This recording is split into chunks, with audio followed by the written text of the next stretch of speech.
Yun na. Hello, and we are live. Hello.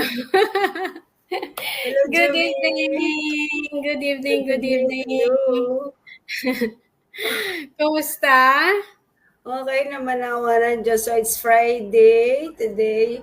Usually, pag Friday, maagang awas ko. So, kaya usually, Friday yung pwede ako na yung available lagi sa anything, sa mga ano. So, hello po. Good evening, good afternoon, or good morning. But good evening, Italy time.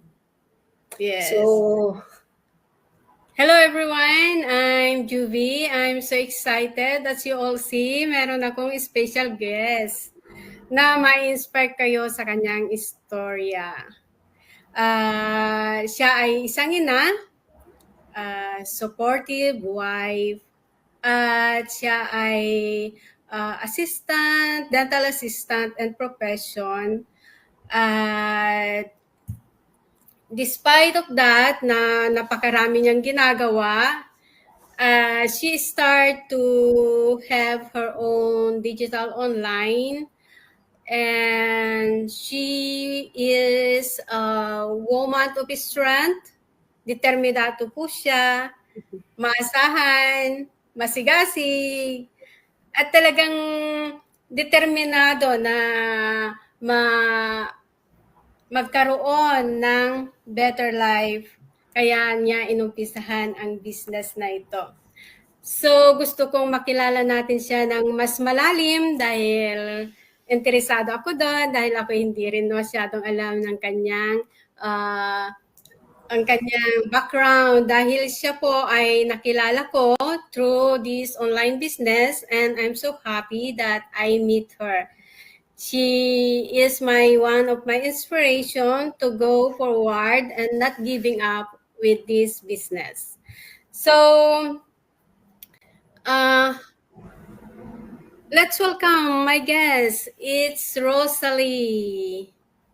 hello everyone. So, again, magandang gabi po, Italy time, or good morning, good afternoon po. It's me. Ako po si Rosalie. Ako po ay taga Padova, Italy. Ako po ay isang ina, siyempre may asawa. Meron po ako isang anak na 13 taon. Siya po ay high school na. So, magte-third year na po siya sa September. So, siya po ay nag-iisa kong anak. Unico filio, ika. So, yon ang akin pong asawa ay Pilipino, syempre. At siya po ay taga Bulacan sa Pilipinas. Ako naman po ay taga Laguna, sa mga hindi mo alam kung taga saan ako, so ako taga Santa Rosa, Alaminos, Laguna. Yun po ang main na lugar. So doon ako ipinanganak sa lugar ng Santa Rosa. So, yun. So ako nga po ay nagtatrabaho bilang full-time dental assistant dito sa lugar namin sa Padova. More than magto-21 na, 21 years ko ng trabaho ito. At yun nga po, dahil full-time, almost yung aking oras is doon na lang. Kasi syempre, the whole night sa pamilya, the whole day sa trabaho. Imagine that. Kasi nga, dahil full-time ako. At the same time, syempre, I'm a proud digital business owner. Yes. So, that's me. Sis, I'm just curious.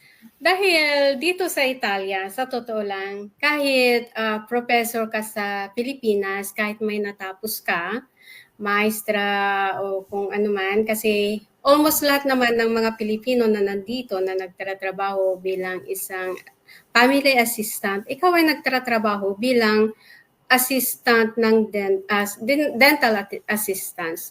So, paano ka napasok sa mundong gano'n? Parang naiba ka sa lahat. Gusto ko, Diyos ka talaga. nagiging curious talaga ako. Hindi ko lang naitatanong sa'yo ngayon ko lang matatanong.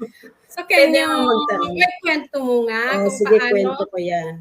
Actually, ako naman, nung dumating dito sa Italia, Ako naman nagtrabaho din sa bahay. Nag-babysitter ako, tsaka nagtrabaho din ako yung badante ang tawag, yung nag-aalaga ng mga matanda. So, yun. Bakit ako nakapagtrabaho sa dentist? Actually, dinisire ko talaga na medyo makahanap ng ibang trabaho. Yun bang sabihin natin hindi sa bahay. So, yun. Minsan, yung dating may-ari ng aming clinic ngayon, meron silang katulong or sabihin natin kasama sa bahay na Pilipina. Nag-meet kami minsan sa sentro. At that time, ako yung kagagaling lang mula Pilipinas. In other words, wala akong trabaho nung bumalik ako ng Italia. At nagkataon na naghahanap sila ng bagong assistant dun sa dentist nga, Dove Laboro Adesso. Doon sa nagtatrabaho ko ngayon. So, doon na nag-start. That was 20 years ago. Hindi ko na matandaan yung year. So, doon na nag-start. Akala ko talaga sa bahay din yung trabaho, which is, nung pumasok ako doon sa ambulatoryo, sabi ko, bakit parang hindi bahay yung trabaho? At yun nga, in-interview ako nung dentista, nalaman ko nga na hindi nga sa bahay, which is sa dentist nga, assistant daw ang trabaho.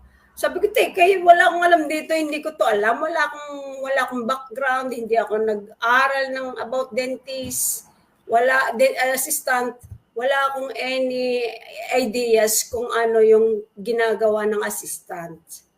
So from that year, dahil gusto ko nga magkaroon ng ibang trabaho, ibang klaseng trabaho, nag-try ako. Sinubukan ko siya hanggang natutunan ko yung step by step, natutunan ko paano ginagawa ito, hanggang sa nandyan pa rin ako hanggang ngayon. Kumbaga, alam mo yun, parang sa business na ito natin. Yun nga rin. Mag-uumpisa ka talaga sa pinakamababa. Matutunan mo siya dahan-dahan. Para siyang skala, ito yung, yung skala? Scale. Hagdan. Yeah, hagdan. Di ba mag-uumpisa ka sa baba? Kailangan i-humble mo yung sarili mo eh. Hindi kayong, di ba tayo mula Pilipinas, di ba nag-aral tayo? Meron tayong mga pinag-aralan, may natapos. Usually lahat tayo na pumupunta rito. Yeah. Hindi pwedeng nandito tayo sa Italia, magpapakataas tayo, di ba? Hindi gano'n. So, ang nangyari, so inaral ko siya, nag-aral ako mula sa pinakamaliit, kung anong mga pangalan ng mga instrumento ng dentist, yung mga ginagamit namin. So, kagaya sa business na ginagawa natin, talagang i-humble mo yung sarili mo, lalabas ka sa comfort zone mo para matutunan mo lahat. So, doon nag-start kaya ako hanggang ngayon nandun pa kasi kumbaga inaral ko siya hanggang sa natutunan ko lahat. At saka ang isa pa kasi na parang barrier sa atin, yung salita nila. Di ba dito, puro Italiano talaga ang ginagamit. Kahit Actually, yung first 3 years ko, talagang nahirapan ako dahil nga sa language. Pero piano, natuto kaya din. congratulations sis at napaibang iyong trabaho. Hindi naman sa minamalit ko yung kagaya namin na nagtatrabaho sa bahay, no? Pero yung mapaiba ka, new experience, new pagkatuklas mo sa bago mong trabaho, it's also personal growth kasi nga nadadagdagan ang iyong kaalaman. Tsaka yung isa pang aking share sa bagay na ito, marami akong natutulungang Pilipino ngayon. Good. Oo, dahil syempre, kaya nila gusto doon kasi syempre may kapwa Pilipino, kumbaga na-assist ko sila ng maayos, pag kailangan nila urgent, pwede ko silang kumbaga insert agad sa appointment. So, yun. So, kaya naman ako, very blessed and happy, contenta na sa trabaho ko. So, mapunta tayo sa online businesses. Sino anong nag-udyot sa'yo para pasukin mo ang online business dahil napaka-busy mo na dahil nga sa family, sa profession mo.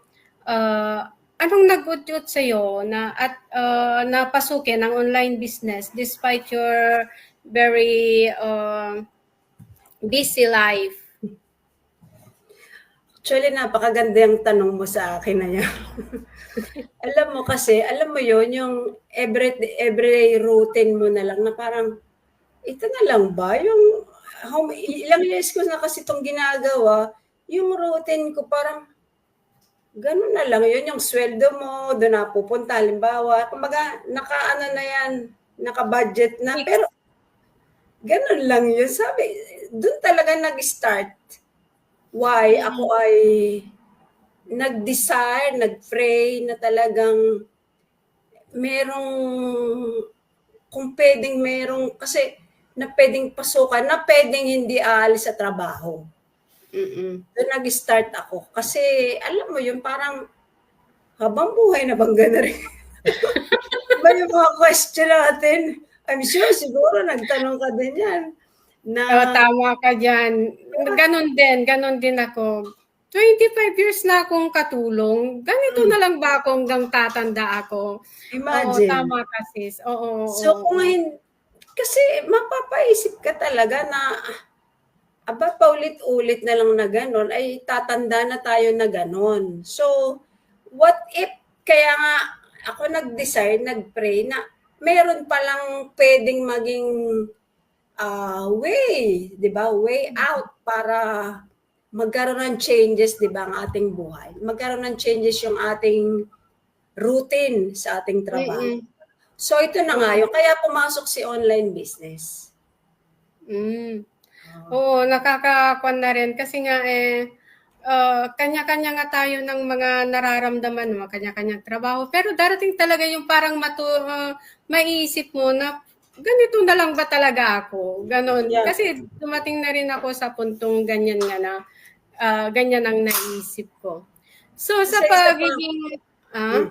go on. Kasi isa pa, kagaya ko, yung sa anak ko, nakita ko siyang lumalaki na siguro sa'yo, sa anak mo, mga anak mo rin na, alam mo yun, lumalaki yung anak ko na hindi ko man lang yung magkabanding ka halimbawa ng mas matagal, yung may bigay ko talaga yung complete time, yung freedom ba na, hindi yung magkikita lang kami halimbawa, let's say maga, alis, tapos gabi na, kasi maghapon nga ako sa trabaho So, isa rin yung sa reason. Yung time. So, alam mo, hinahangaan ko sa'yo talaga. Habang dito nga, dahil nga nagkakakilala tayo, ang iyong consistency sa kwan natin, sa business natin, ano yung mga mga naranasan mong challenge, yung mga yung challenges at mga achievement mo sa ating online business? Yung mga challenges I admire you for that. Sa totoo lang, sinasabi ko rin sa mga kasama ko dito, alam mo, bilib na bilib ako kay Rosalie. Bakit naman? Ikaw din naman. So, no, talaga, I believe in you. Kasi talagang consistency ka. Talagang, talaga, yun lang. Ang masasabi ko, talagang share mo na lang mamaya sa messenger. Actually, napakahalaga ka talaga ka ng consistency. Tsaka talagang alam natin yan through training at talagang sinasabi sa atin na yun ang ating gagawin. Kasi alam mo yun, pag tumigil ka kasi, wala ka na magagawa. Kumaga, alam mo yan, para kang, di ba, hindi natin, parang halimbawa ngayon, wala tayong nakikitang result. Wala ka na nga halimbawang nakikitang result, titigil ka pa, di ba? So, kailangan tuloy-tuloy. Yung parang may wala kang nakikitang result, pero alam natin, sa dulo niyan meron.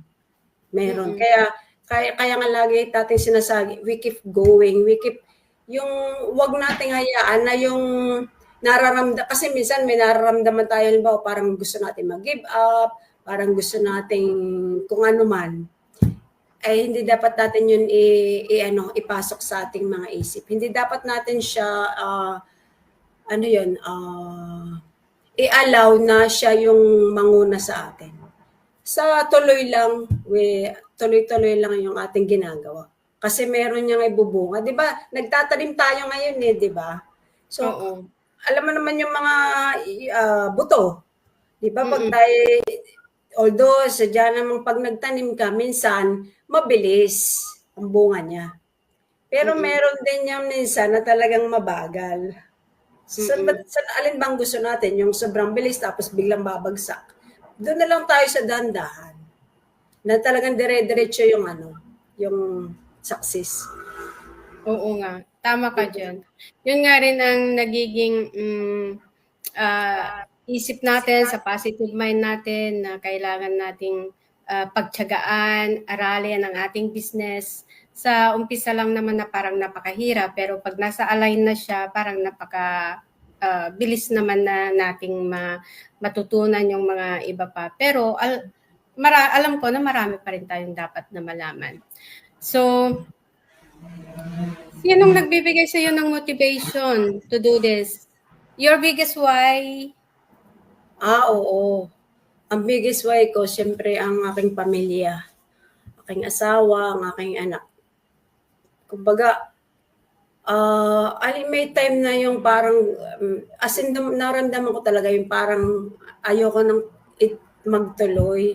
Pero kapag pinupuntahan ko or aking iniisip, pinipil yung aking why I started or why I joined this business, ay mas ako, lalo ako nagpo-push. Kaya nga very consistent ako sa araw-araw kong pagbi-business kasi doon ko nilalagay yung aking yung pino-focus ko yung aking why. Nilalagay ko doon. Kasi pag naalis siya doon ay baka mag-give up na ako. So kailangan numero uno lagi 'yon. Yung why we join here, why we started, bakit natin 'to ginagawa. Yun ang doon tayo mag-focus. Huwag na sa ibang bagay. Tama ka. Pero talagang darating talaga yon, no? Parang lalo't pag nag-umpisa, nung una ako dito, sabi ko, napunta ata ako sa negosyo na parang hindi ko kaya. Pero I'm so glad dahil nandiyan ang community natin, nandiyan ang support each other, kumusta dito, kumusta doon, how are you? So it's really helped me na magpatuloy. Aside sa aking why, minsan kailangan kasi natin yung kagaya natin ba na nakakaranas ng ganitong online business, alam natin yung mga kung ano yung nasa loob. Kaya sa community kailangan natin ng isa't isa. So, how do you manage your time? Dahil Magandang to do katanungan all din your yan. rules dahil napakahaba natin ng time natin sa ating work. How? Yeah. Good question din yan. Actually, ako si Isbelia, si alarm clock ako. Lagi ako may timer.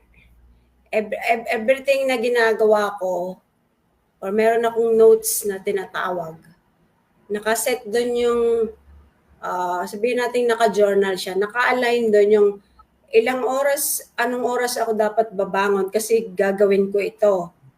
Hindi ko dapat siya baguhin. Kasi pag wala ako noon, gigising na lang ako, halimbawa, let's say 6 o'clock, halimbawa. So, hindi ko magagawa yung mga iba kong dapat gawin. So, kailangan, may set ako, let's say 5. Halimbawa, magluluto pa or may gagawin pang iba. So, sa akin, ang sikreto ko, time management. Isusulat ko yung oraryo ng paggising ko sa umaga. Parang kung sa goal natin. Di ba? Kung wala tayong goal, ang ating direction pa ganon-ganon. It's the same thing sa time management. Kapag naka-journal dyan, yung oraryo o oras ng paggising mo, nakasulat doon na, let's say, magbe-breakfast. After breakfast, supito dopo, halimbawa, let's say breakfast 30 minutes lang o 15 minutes. Kailangan susundin mo yun. So sinusunod ko yung pattern ng oraryo ko para magawa ko lahat. Dahil siyempre, maga nga lang, kaya nga kung nakikita mo ako sa live, tuwing maga ko ginagawa siya kasi yun Oo lang nga. talagang time ko. Parang ikaw din. Bago pumasok sa trabaho, no? Bago pumasok sa trabaho, sabi nga ni coach dati, ang aga mo namang mag-live, coach, time management. Yan lang pong oras ko. Kasi kung hindi ko siya gagawin, kailan ko gagawin sa gabi? So it's very late. Kasi ang awas ko 7:30. Unlike kung gagawin ko siya ng maga, fresh na fresh, nasa FB na. Eh kung gagawin ko siya sa gabi, no. Wala na akong magagawa. Tama ka. Kasi minsan pag hindi ko nagagawa sa umaga, sasabihin ko sa isip ko, gagawin ko mamayang hapon. Diba? Pero pagdating ko sa bahay, maraming mga dapat Pagod ka, gawin. oo, Kaya marami. nawawala na sa isip ko. Yeah, Kaya so gayahin mo ako. discipline. Oo, discipline talaga din ang kailangan sa discipline business natin talaga. ito. Tsaka Kasi talagang tama. kailangan ay yung susundin mo siya. Mm-mm. Parang yung halimbawa, may mga training, kailangan i-set mo yung araw na nagte-training ka. Gagawin mo siya. May tanong ako, interesado ako dito. Sige. How do you see yourself in 5 years? Retired na ako noon. Yeah. Good. Yan ang aking isa sa mga nakasulat. Good. Ano na ako noon, free in all. Wala nang alarm. I'm sure ikaw din, no? Oo, kailangan natin yun. Ako rin, ganun din ang kwan ko in 5 years. Alam mo yun ang nagbibigay sa akin ng excitement sa business natin. Kasi nakita na natin na talagang itong system natin ay it work. Kailangan lang natin talaga sa atin. Konting porsyento na lang. So, nagbibigay sa akin ng excitement yon na yung nabivision ko sa sarili ko within this business, it give me hope na magagawa ko. Naging hopeful ako. Bakit ba nila kinaya? Kakayanan din natin. Oo nga, tama ka dyan. Oo, tama ka. So, kung yung mga nanonood sa atin na moms o kung sino man ang nanonood sa atin ng lives at gustong mag-umpisa ng online business, ano ang tips na pwede mong ibigay sa kanila? Okay. Hello po mga viewers ni Juby, mga viewers namin. Gusto ko pong sabihin sa inyo ng una at higit sa lahat, this business is legit. Kami po ay worldwide, nagbabayad po ng tax. Ang business po na ito ay all over the world. Mga milyonaryo na po ang mga kasama namin, as in talaga po. At kami po ay susunod na din doon. Ang business po na ito ay, di ba, baka po iniisip ninyo na scam, ang business po na ito ay 100% legit. So wala pong scam dito. Hindi po ito scam, ito po ay legit. So totoo.